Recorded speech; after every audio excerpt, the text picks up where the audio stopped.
Ladies and gentlemen, hello and welcome to Unit Lost. I am Stylos and I'm joined by... Me, hello, I'm Josh. I wanted to do ladies and gentlemen, hello, welcome. No, that's my job, get lost. So, what we're going to do is we are going to discuss Overwatch League Stage 1. Because quite a lot of things have happened. Now, you guys will remember, I put out like a power ranking list of the best teams and the worst teams for Overwatch League Stage 1. And there are some, well, quite frankly, there are huge surprises. Hello, Dallas Fuel. And some of the teams which have... well, either performed really bad or performed really, really well. So what we're going to do in this video is discuss all of their teams. We'll start off at the bottom of the ladder. So fortunately, that'll be Shanghai Dragons. And then we'll move our way through. And then when we get to the top and we finish all of that good stuff, we'll talk about the playoffs. Because most people think the playoffs were for like the champion of Stage 1.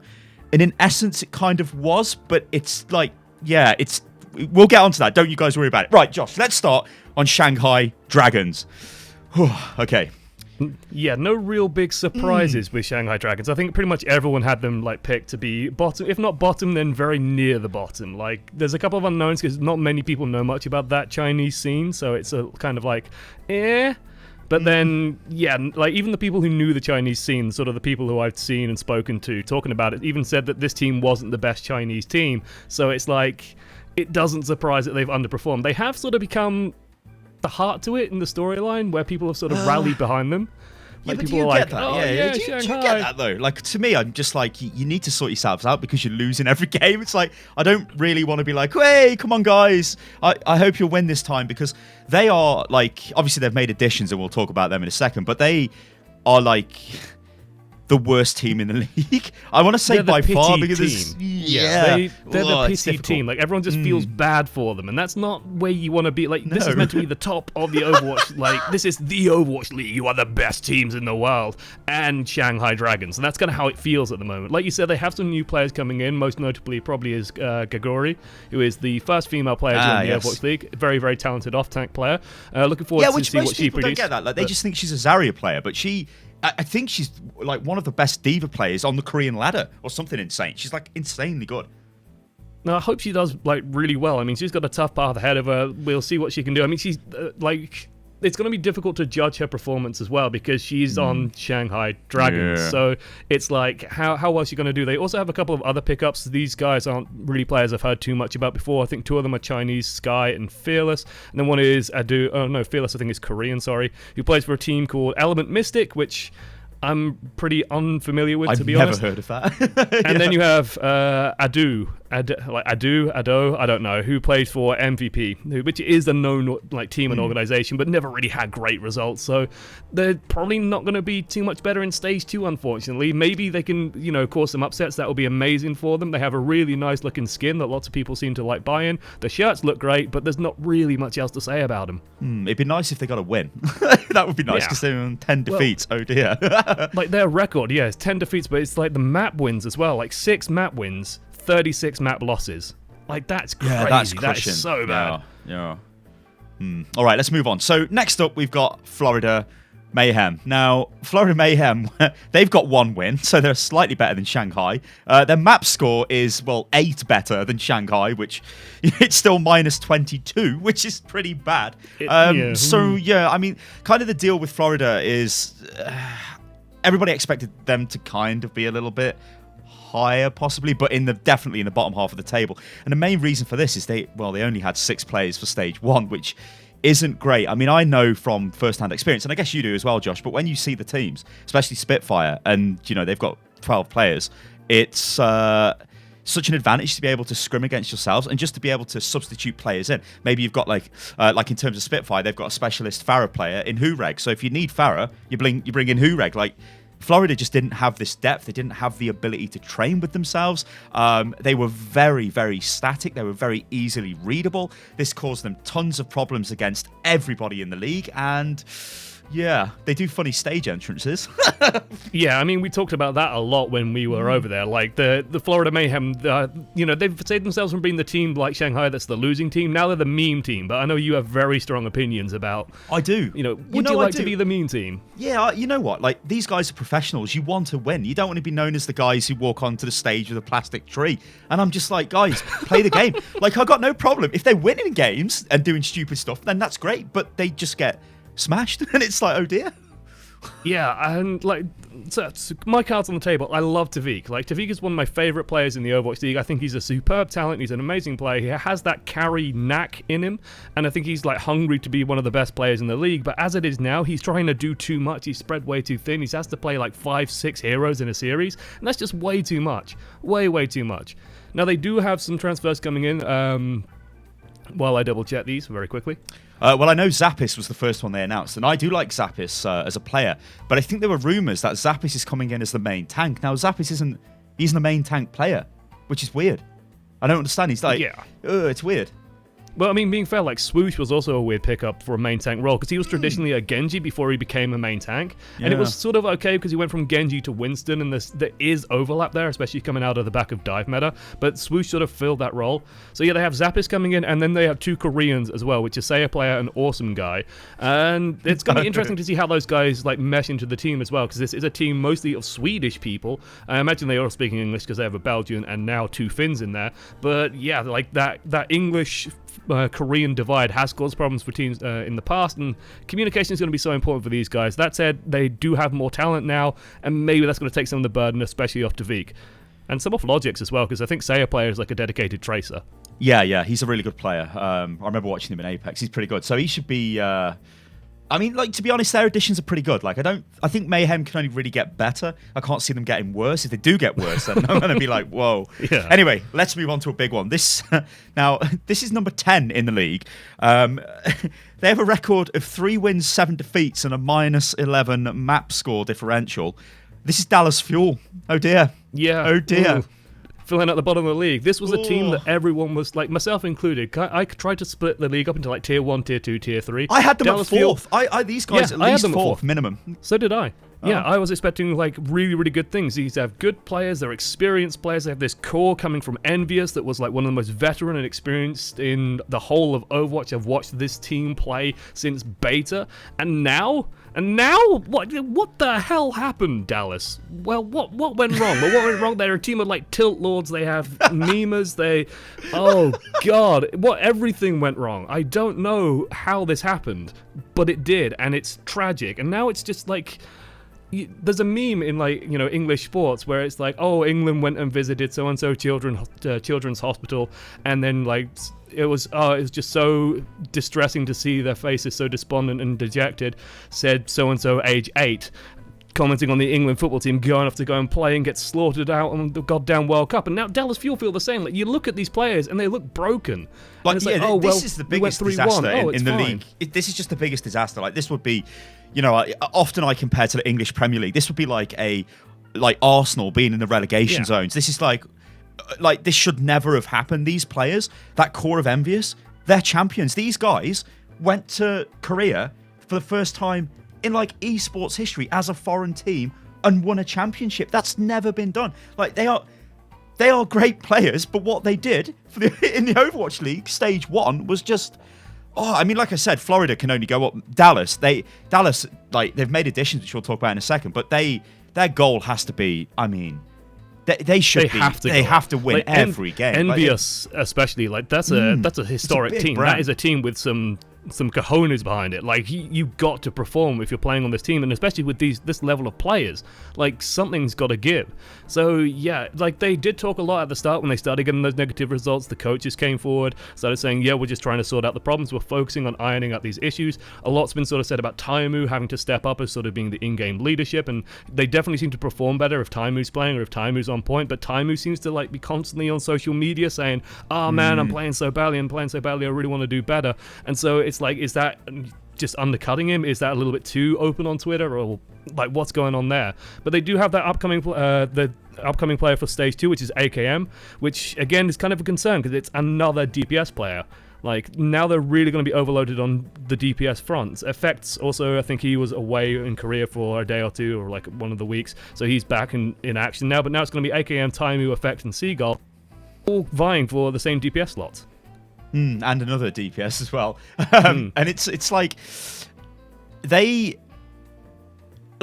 is a lot to be said about bringing in really good players, you know, because surely, like, if you've got excellence breeds excellence, right? So if you bring in amazing players, even if they're in slots which you arguably have filled already, it will make players better. But my problem with Dallas is they're quite strong when they're doing sort of off-meta random strategies. So like on Junkertown, they're a fairly strong team because they can do sort of off-meta-y kind of things. But when it comes down to like a straight-up skill matchup, like on a control maps, for example, and things like that, they get heavily outclassed. There is only one player on their team, before that, obviously all of their signings that have now gone through, that was of a level who could compete with the other teams and the other players, and that was Effect. Like he's known as their hard carry, right? Taimu would do it, as you say, kind of if he felt like it. I'm sure it's not as if he feels like it, but like you said, he blows hot or he blows cold. Either pops off or he just does nothing. You know, and if you compare it to players like Prophet or Birdring for Spitfire, or you compare him to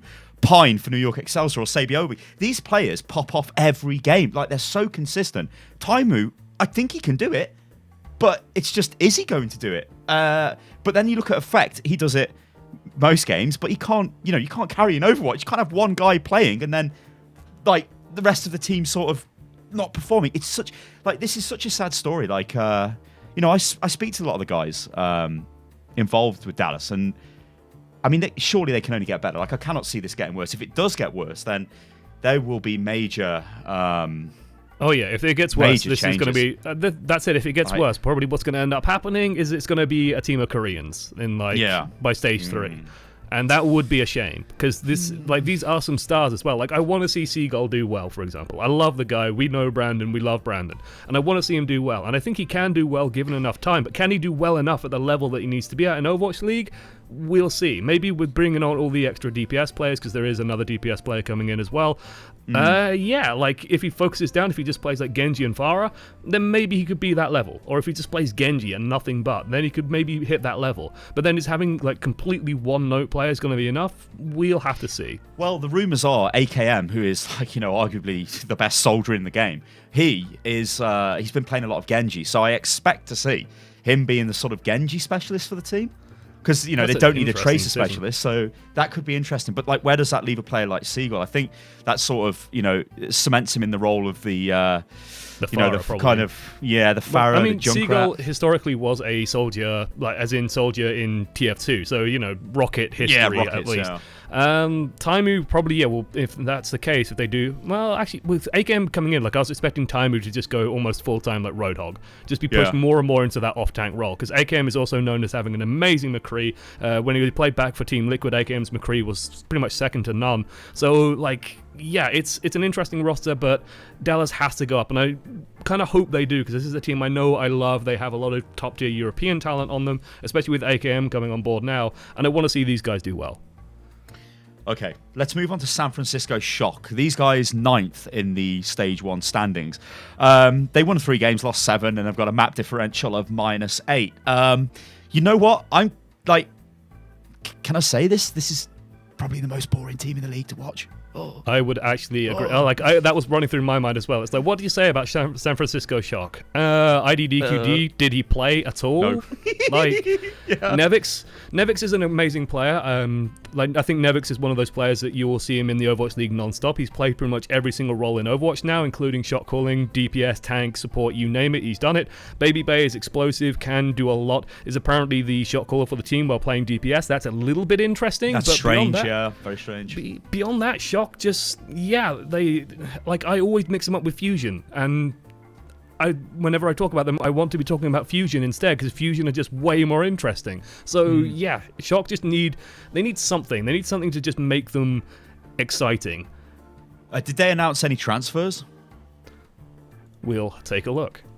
While you're taking a look, I shall, keep talking about San Francisco. I mean, some of the games are okay. I think, like, one of the things that sticks out in my mind with Shock is Dak. Wasn't a very good Mercy player, but he's like a really good Lucio player. But now the meta is changing, going into Stage 2.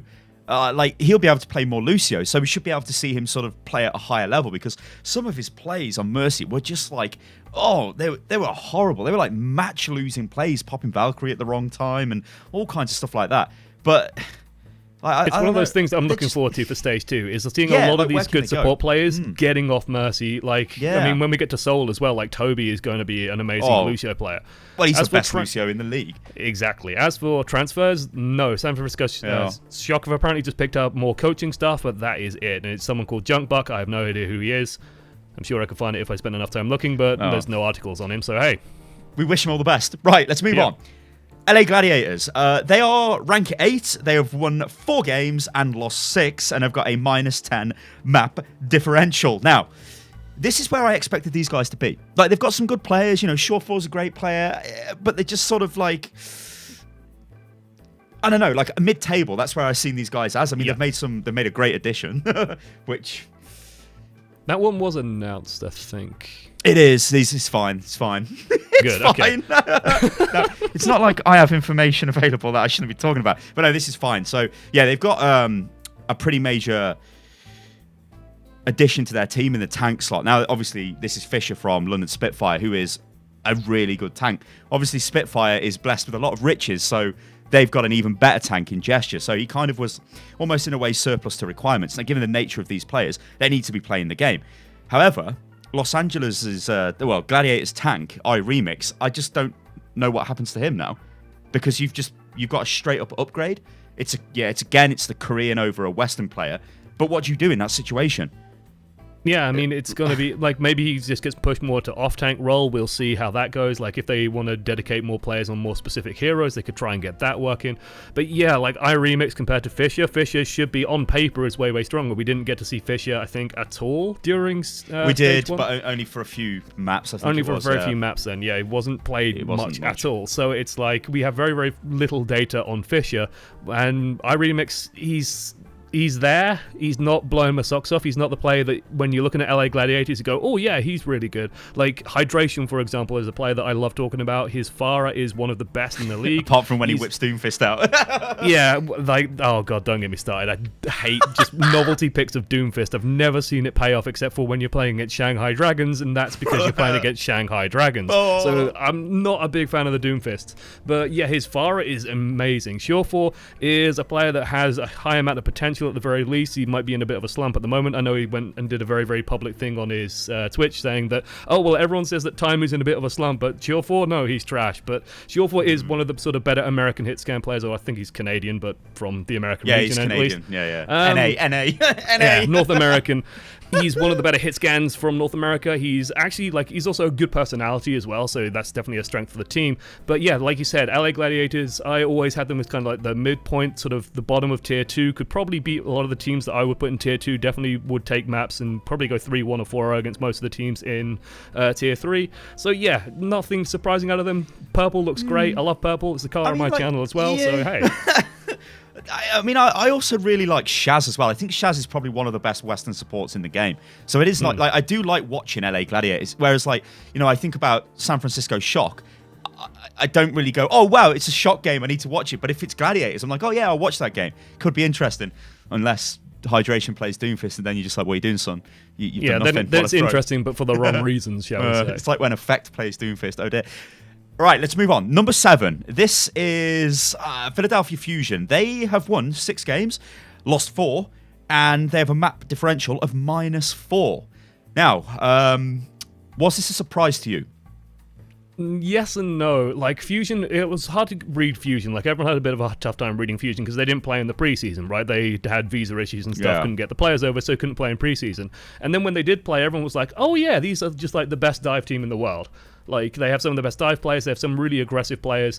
Like, Fraggy is known as the most aggressive tank in the world. They have, of course, Shadowburn and Carpe. Yeah, Shadowburn and Carpe just leading up the front line and just dealing tons and tons of damage. They have Boombox, who can snipe anyone out on Zenyatta. Like, it's no surprise that this is a super aggro team playing just nothing but pure dive, but of course they're also very one-note. When that dive style loses steam, it just all falls apart for them.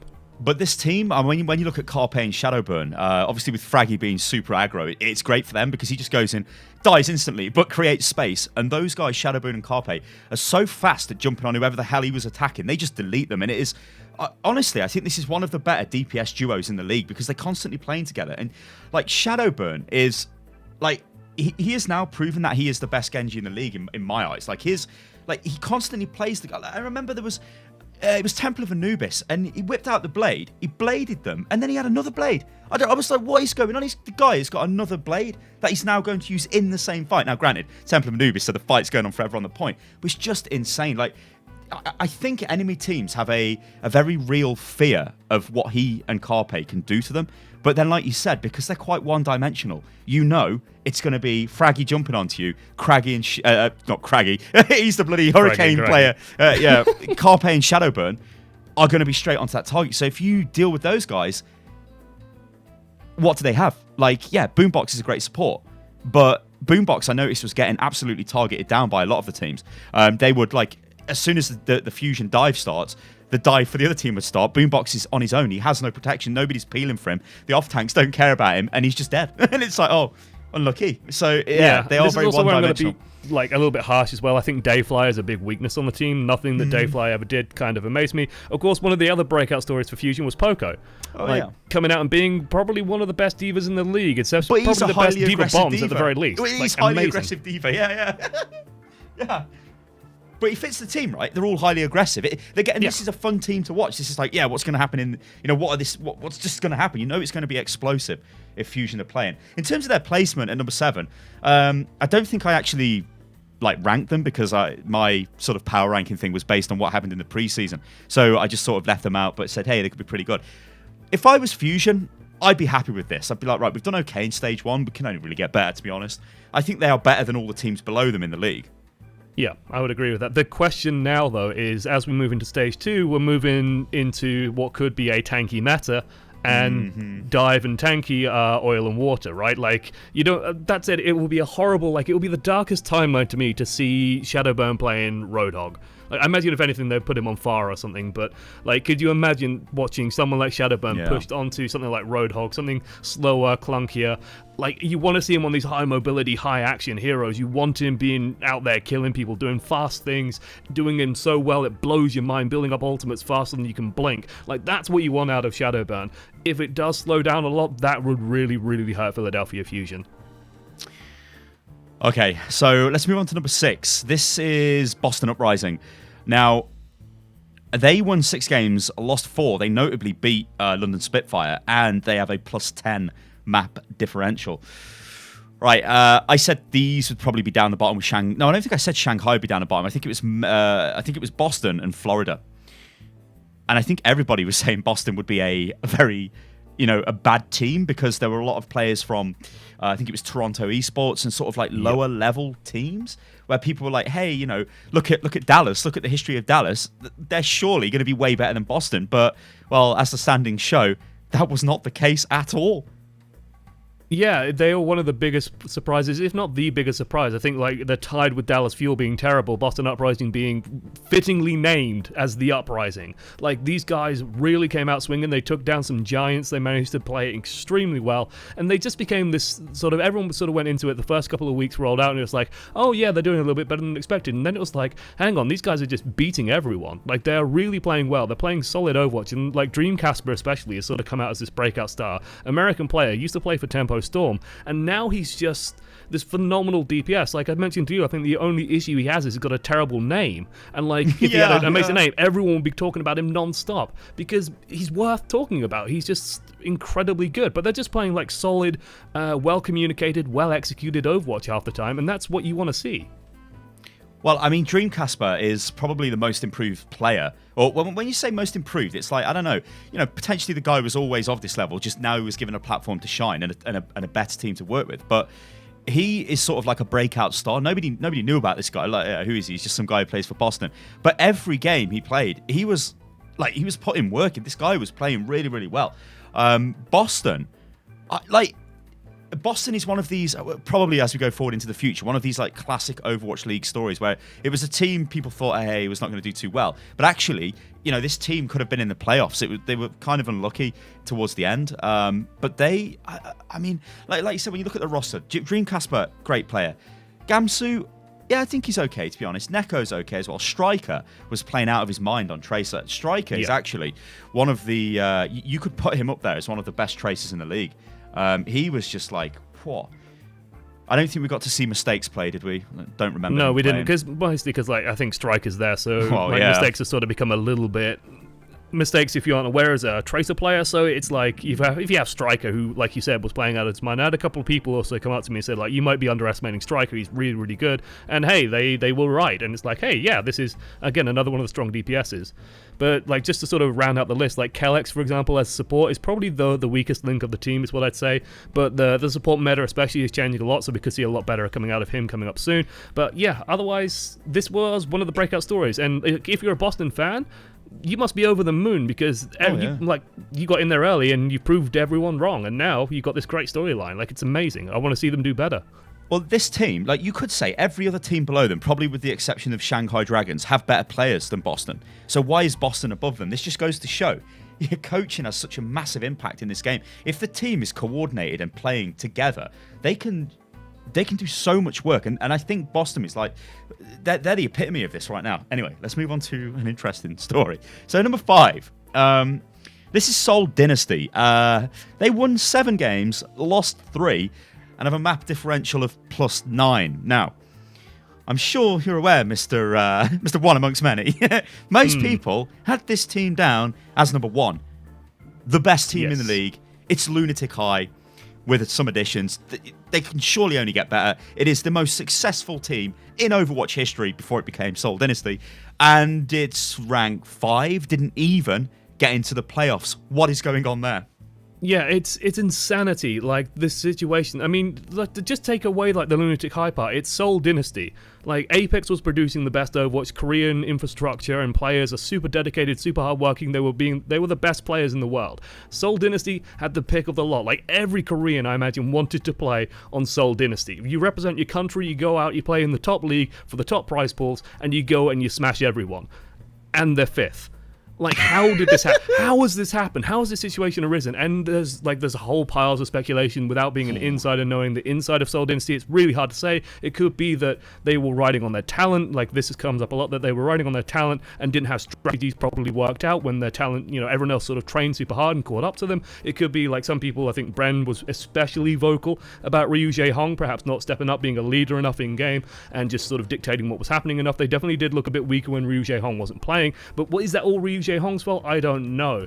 And then after that, it's like, did they just have bad players? Did they not get along with each other? Is it homesickness? There could be a whole pile of different reasons. You know, the homesickness thing, like, because obviously I've been privy to behind the scenes stuff going on at Overwatch League, and Seoul Dynasty is completely Korean. Everybody is Korean. There is no like American influence or any kind of Western influence. So what they have got is essentially like a bubble of Korea in a foreign land. You know, when you look at Spitfire, yeah, the team's Korean, but you've got idiots like me. I'm not there all the time, but loads of the staff are American. They're local. Like Jack Etienne, the C9, like owner, he's constantly down there. There is a lot of like attempts being made to not integrate them to the local culture, but sort of expose them to it. But Seoul are just like in a bubble. Like they don't deal with anybody. You get what I'm saying? They're just like on their own. And it makes me think if, maybe it is a case of homesickness, because this has happened to Korean teams before in other esports titles where they do suffer, and especially Korean players, they do suffer from not being like, well, in Korea. Yeah. But I mean, that's not really an excuse though, is it? Let's be real. Like the players on this team are, Ryu Jae-hong, like you say, the guy's the best support in the world. Like, I don't think anybody would argue with that. But you look at his last result, the last few results with Seoul Dynasty, and the way he was playing, you're like, what's going on here? This was a guy who was like, he was consistent every game he was in. He was like performing like crazy. I remember when Spitfire played them, and he wasn't even in the team, and we were like, what? Like everybody was expecting he'd be in the team. Seoul claimed it was some sort of like metagaming kind of madness they were going on for. But was it really? Maybe the player was not happy. Maybe something happened.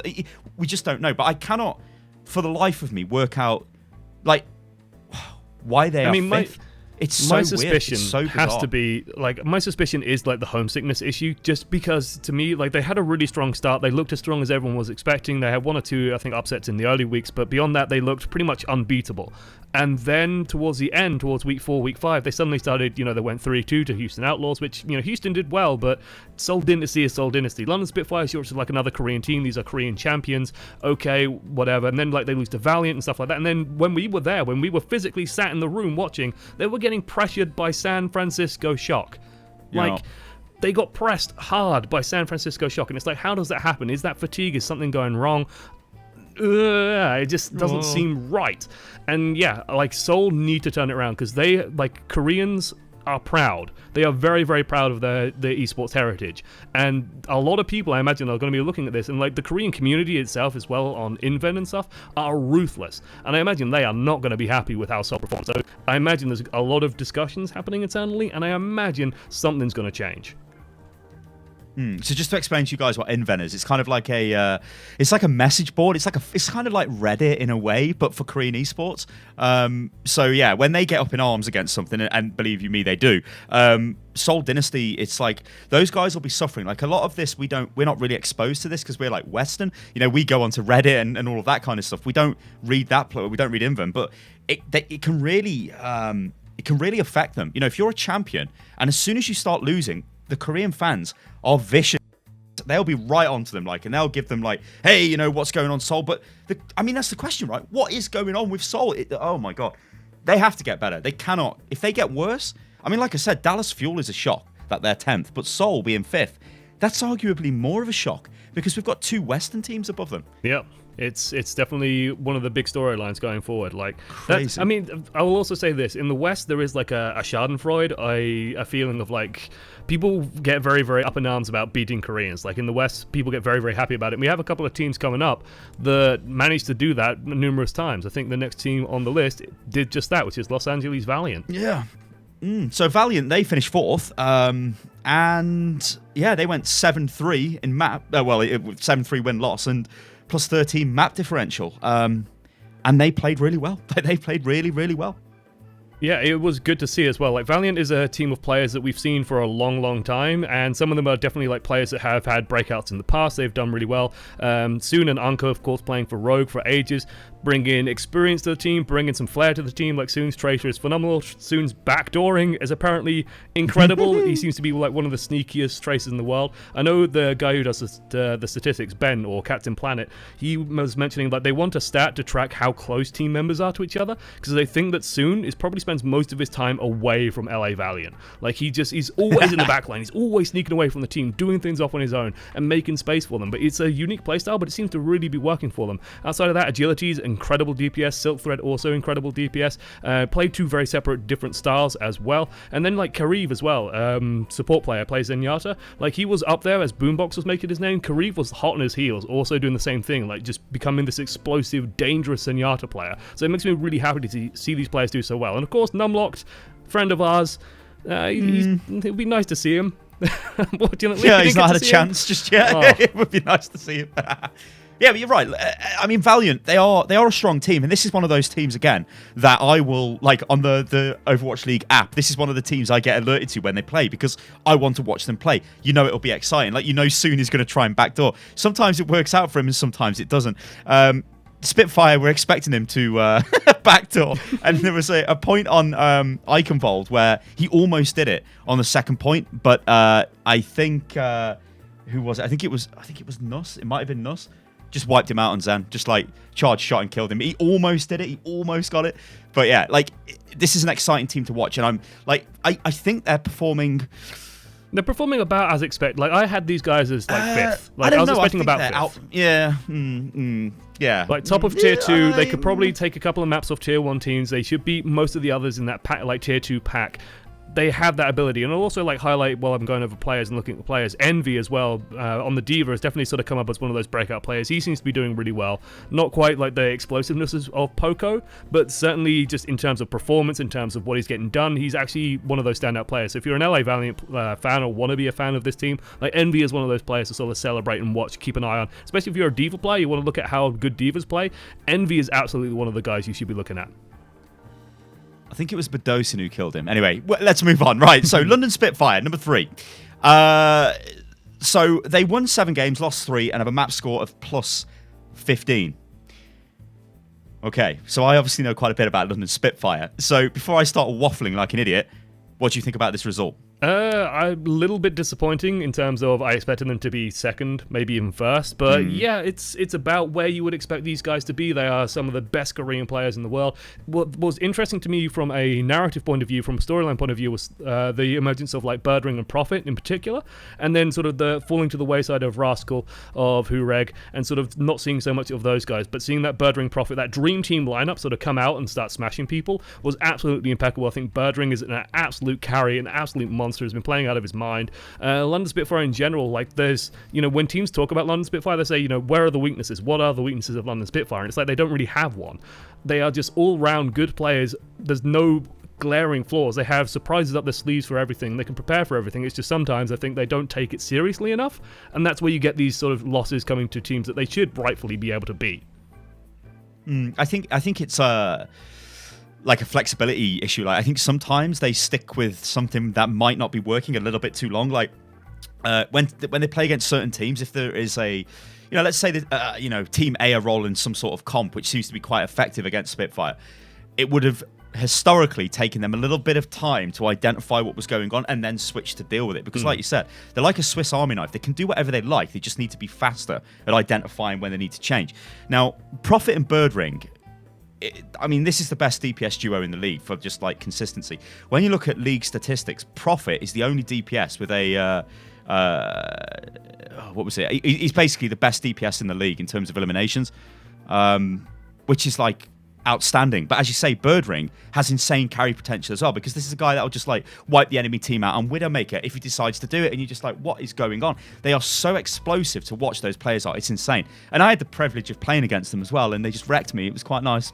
Also brutal as well, but it was quite nice. And it's really insane watching them train, like watching them scrim, just watching them play like in real life. They're just these are like people born to be DPS players. But the thing with Spitfire is there are a lot of like, Gesture is a phenomenally good tank. I honestly think he's the best tank in the league. Now I know, I'm London Spitfire and all of that, but he's a great player. This is somebody who can play Winston, who can play Orisa, who can play Reinhardt. He covers all of the main tank slots, and he's very vocal. I'm not going to go into detail on how the team play and such, but he's a very vocal player. Most of the team are very vocal as well. For me, I had them down as it was Seoul Dynasty, London Spitfire fighting for rank 1, New York Excelsior for 2. So to see them in third is a bit of a disappointment. Of course, they lost to Boston, which wasn't great. They lost to New York, and then they lost to... who was the other team? Some other team they lost to. Yeah, quickly. Who was it actually they lost against? Oh, wait, no, that's not going to show it on Wikipedia. Where are you, London? 404 page not found. Useful. Useful. They lost anyway. Whatever. They lost to somebody else. So even though we say that, they've got a lot of options here, they obviously have been beat a few times. So if they can lock that down, then maybe they could become unstoppable. Right, let's move on to number 2. So this is a shock. This is Houston Outlaws. This is a Western team. And they have the same record as Spitfire with 7 wins and 3 defeats. But they have a plus 17 map differential. Right then, Houston, give it me. One of, going into the league, one of my favorite teams in terms of just some of the names on them. Linkser in particular is a player that I have been talking about since beta. He has that sort of carry potential in him. He has that talent to, when the going gets tough, the tough get going, and Linkser's one of the tough, right? He just goes in and smashes people. So Linkser, it warms my heart to see Linkser doing so well. In terms of other talent, I think Raucus is also an amazing Zenyatta player, really, really solid. Just has his positioning down pat, survives a lot, gets a lot of kills, his transcendences are normally on time. It's all very, very solid, all very, very strong. Cormat, one of the best divas in the league. And then you have Jake, who's currently in a favorable meta. I have sort of semi-unpopular opinions on Jake, in that I think he's a great Junkrat. I think he's a decent player. I don't think he's like God's gift to esports, but I think he is a decent player and he's a great Junkrat. That's done very well for them so far, but I would love to see Houston swapping links out a little bit. I'd love to see Mendo Kusai play, because he didn't play all season because he was ill, he was unwell, had problems, so we didn't get to see him too much. But yeah, it doesn't surprise me that these guys did so well. Again, I had them kind of at the top of tier 2. They could take games off people, and seeing that Seoul had weaknesses and sort of started looking a bit shaky in places, it doesn't surprise me that these guys have kind of emerged as the best of the West. Yeah,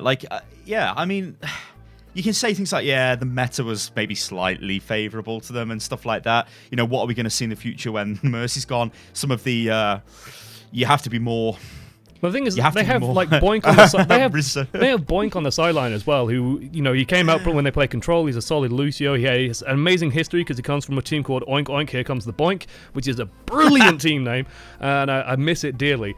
But they have that potential. And I mean, they have some of the best coaching staff around as well. They have like Flame, who's extremely knowledgeable. He used to be a player himself and is sort of very, very good at keeping his players in line. They have a lot of talent behind them.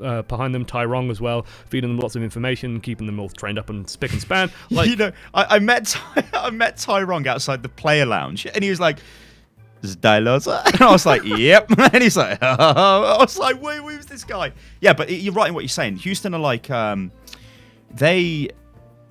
I think they can be quite adaptable. I think they've got a good unit they've built there, and this is something they can work with.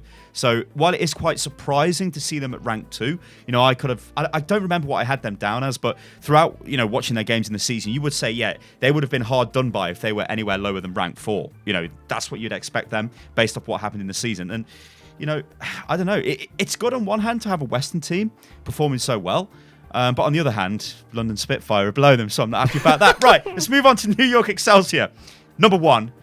Clearly number 1. They've got 9 wins, 1 defeat, which was against London Spitfire. No, it wasn't, actually. That was later on. It wasn't, no. It wasn't. It was... No, it was against London Spitfire, because that was in the playoffs. Was it? I'm very confused. We'll get onto this later on. Anyway, New York Excelsior, won 9, lost 1, plus 21 map differential, best score in the league. Why? Why? They have 2 of the best DPS players in 3 of the best DPS players in the league. Houston beat them, I think. Did Houston beat them? I'll find out. You ramble. Go. Okay, so they have some of the best DPS players in the league. They have some explosive talent coming out as well. Like Pine captured everyone's attention, made everyone sort of go, "Oh my god, it's Pine!" And women fainted in the streets, and it was just amazing to see him come out and play. Like once in every single 4-match series, he came out, he destroyed tons and tons of people. They have just good talent throughout that entire roster as well, like most of these top teams do. They are undisputably just like Jajonak is an insane stats producer where he has half the healing of most other Zenyatas, but he does like twice the damage, and that lets him do some very weird things. You have Libero, or Libero as I like to say because it makes him sound exotic. Libero. Oh, he just comes in, he seduces the women. Libero, and he saves towns and stuff like that and fights bandits. Anyway, Libero is like flexible. He has a very, very powerful fire as well, which helps him sort of establish that dominance of some of the maps, in particular like Oasis. So it's like, and then Sabiobi as well, who just shuts down enemies and like people can't beat him. And if your tracer isn't doing stuff, their tracer is killing your tracer and then killing other people. That's just good. So Sabiobi is just like 10 out of 10. It doesn't surprise me that this team is in the top 3. Top 1 was maybe not quite what I was expecting. I was expecting Seoul to be there, but these guys deserve it. Like, they play incredibly. They're amazing to watch. They are such fun to sort of see play. You don't know if they bring Pine out, then you know you're going to just be watching like a highlight reel no matter what happens, because he's just going to shoot heads and not care. It's incredible. They're a great team, and I love them. It was Fusion that beat them, so... Yes. Yeah, they are a good team. They are the team to beat. They're the best team in the league. They're the team to beat. I guess... Let's talk about the playoffs now, because there's a lot of confusion about this. Like, Spitfire obviously won the playoffs, and they're branded as the champions of Stage 1. But what actually happened with the playoff games is those 2 games that London played in the playoffs, they don't contribute to the standings. None of their map score, the fact that they won or any of that applies to the league. Like, what we have just read off to you guys for the standings, this is how the league will continue to play in Stage 2 when that kicks off. What happened in the playoffs doesn't matter. It's just sort of like a marquee game at the end of the stage where you get to play for $100,000 if you win or $25,000 if you come second. So obviously, there's a lot of cash on line for the players. So they do want to win. And also, it's a huge thing to win. Like, if you win the playoffs, that's going to give you a massive sort of boost to your morale and all of that stuff. Now, what happened is we had London Spitfire start the day off against New York, who they lost against. Now, this was just a regular game, but London needed to get at least 1 map win in that series to put them at least into 3rd place, so that meant they would be in the playoffs. Mm-hmm. London managed to do that, but then they subsequently lost the game to a stronger New York team. So essentially what ended up happening was you had London against Outlaws. Now, this wasn't really a close game. Like, London just beat them. and beat them. I don't want to say quite easily, but they beat them. They looked confident doing it. Like they looked very strong against them. Yeah, it was just like, yeah. It was a dominant performance. I mean, like, I think back to the Seoul game when London beat Seoul. It was kind of the same type of thing where it was just like a really, really strong performance. Well, this was game 2 of the day for Spitfire. And then, of course, because they didn't finish first, like New York did finish first in the standings, they get a free, like a buy or a pass, just straight into the playoff final. So then London had to sort of face that big final boss again in New York Excelsior. And this was a really good game. This was like, these teams are very, very close. When they play each other, it's super close. This could have gone New York's way. It could have gone London's way. I mean, luckily for me, it went Spitfire's way. So I'm like, yeah, well played, guys. But it was very close. And this, like, it was insane. The New York London games. I think the New York London games are very much like they are the best games to watch, or have been the best games to watch, because they're so. Yeah, it's two extremely talented teams going up against one another. It's high-level Overwatch, right? Yeah, it's the best Overwatch. It blew my mind watching sort of the finals, because London got in at like 8 a.m. and then they played in the final something like 13 hours later. Like, it was a 14-hour day for these guys.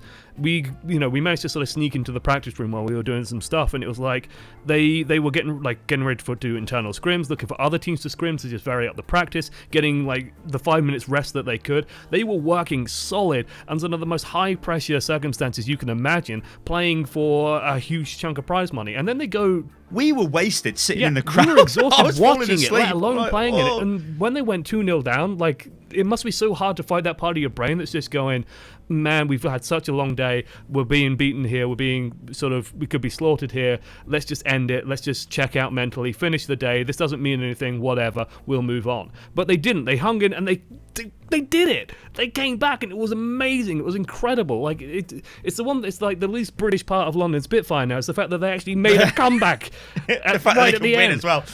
It was amazing. They're just machines. They are like machines. I couldn't believe it. I mean, they were hammered after the game, don't get me wrong, but it was just it's I think in one way it's nice to have these like playoffs at the end of the season. What they've since confirmed is they are changing them to the next day. So like me and you originally thought, didn't we? We're like, oh yeah. So the final will be on Sunday, and then when we looked at our like phones again, I looked at the app and I'm like, hang on, it says it's today. And you were like, what? And I'm like, yeah, it's today. What the hell? So that was really stupid. I don't know why. They like immediately. Nate like Nanza came out on Twitter and said, "Yeah, well, like before you message us, yeah, we're changing this. We're making it sort of shift. And like, even if you bought tickets to the next playoff, like on that day, on that Saturday, you'll get free tickets to Sunday no matter what. So it's like they're sorting that out, making that change. So it's good to see like Blizzard being so quick and nimble, realizing straight away, like, I mean, even like the production guys, I was trying to sort of talk to casters and talk to the analysts and stuff like that, but everyone was just so busy non-stop, just constantly trying to run this thing and exhausted by the end of it. So like, hats off to them for making that work. But it is being changed. At least we know that that's not going to be the case anymore, where they have to play these insane 12-14 hour days. I think what we can take away from all of Stage 1 is Overwatch League, it is a success and it's highly enjoyable to watch. Like, I think with the exception of, maybe if you're a Shanghai Dragons fan, all of the other teams did have moments that made it worthwhile watching their games. Yes, some like Dallas is sort of like the opposite to a good time story, but it was still interesting to watch the collapse of Envy. Like, it's like, oh my god, what's going on? Now it'll be interesting to see if they can come back, which I'm sure they will. You look at teams like San Francisco Shock, where I said, yeah, they're sort of a bit boring. Can they sort of reinvent themselves? Can they push themselves forward? Boston, again, a team that we thought were going to be really bad, but actually have played really, really well. Then you look at Houston Outlaws, played really, really well. You look at Seoul Dynasty, way below than they should be. There are lots of storylines here. Like, the worst thing for this league would have been, if Seoul had won easy, and then you had, like, I don't know, London and New York, and they were all undefeated because they're Korean teams. Like, it was a big storyline, wasn't it? When the Korean teams lost, it was like, oh my god. And they all lost on the same day, basically. Yeah, it was like, oh no. Suddenly, all these teams can be beat. Wow, this is amazing. The revolution's here. It's so cool to see. And, like, the games are close. That's down to the fact they're all together, right? Like, everybody's together in that arena. And I'll end the video with this, guys, but the way that they scrim, so the way that they play practice games, is they don't play it on the live version of the game. Because the tournament version, like as we all seen, they have to play through the end of the Mercy meta through the end of the stage, even though Mercy had been patched on live. They have a special server inside the building where it runs at a higher tick rate, so basically it's more accurate, but it's the LAN client of the game, so they all practice on that as much as possible. So it means that they get to practice against each other. So even if you did have a team like Seoul with awesome players, for them to be able to play on the LAN client, they have to play the other teams at the facility. So this brings up the quality of those teams, and this is like, you can see it happening, because I don't think anybody would have expected any Western team to have penetrated the top 3, and that's happened. Like, and knocked a Korean team down to 5th. It's insane. Anyway, ladies and gentlemen, that has been a recap of Stage 1 for the Overwatch League. Stage 2 is literally right around the corner, and Overwatch Contenders is going to start off, which is kind of like the league below Overwatch League, although it's split into divisions like EU Contenders and NA. It's all very complicated. I'm sure Blizzard will make some sort of announcement at some point, but that's going to be me signing off. Josh, have you got anything final you'd like to say before I do my lovely toodaloo? Make sure you watch Stage 2, new meta, new maps, everything could change, everything to play for. It's going to be amazing. I can't wait. Thanks for watching to the end. I've been Josh's one voice amongst many, and I'll see you next time. You can do toodaloo if you like. Toodaloo. I say toodles. Catch you on the next one. Toodles. Oh, God. Toodles. Here.